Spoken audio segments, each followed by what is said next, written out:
Welcome to the Introductory podcast of Constitutional Cappucino, the wake-up call to the Constitution and the ideals it espouses. My name is Frank Caprio, and I'm going to be your host.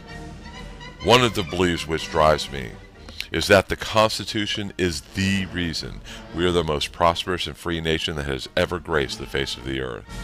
In a time of kings and tyrants, we won a war against the world superpower and decided that we could create a government where the people govern themselves, a country of the people, by the people, and for the people.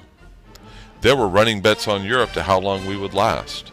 The prospects were daunting. But not only did we last, we became the shining beacon of liberty that many have used to illuminate the freedom in their own countries. We inspired many to fight against our own oppressors and realize liberty.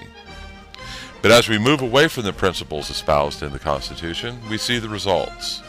Less prosperity and more poverty, less liberty and more dependence on government, and through it all, huge national debts which only get larger, and an ever-growing and more intrusive government.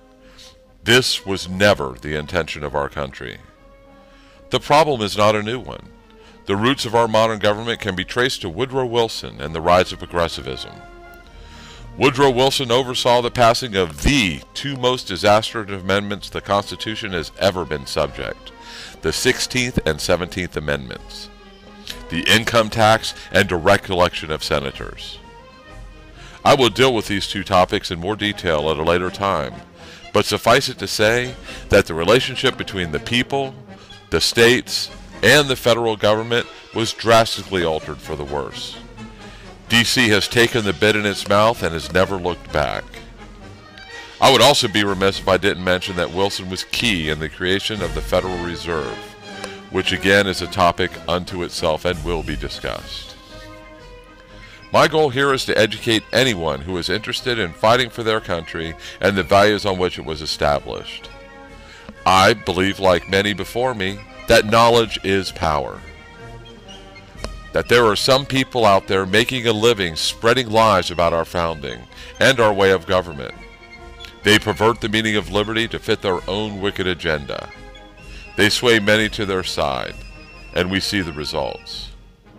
With the truth, these people who spread their lies can be driven back to the dark holes from where they lived. Their massive campaign of ignorance and obfuscation when it comes to the Constitution and the principles it contained stopped. Education is the cornerstone of liberty. As the message of liberty is once again ignited in the hearts of man, we will see the return to a limited, constitutionally bound federal government we once enjoyed. We will see the states return to their original eminence in our republic, and a return of liberty and prosperity to the people. We don't need to reinvent the wheel. We know that the Constitution will work if we just follow it as we used to.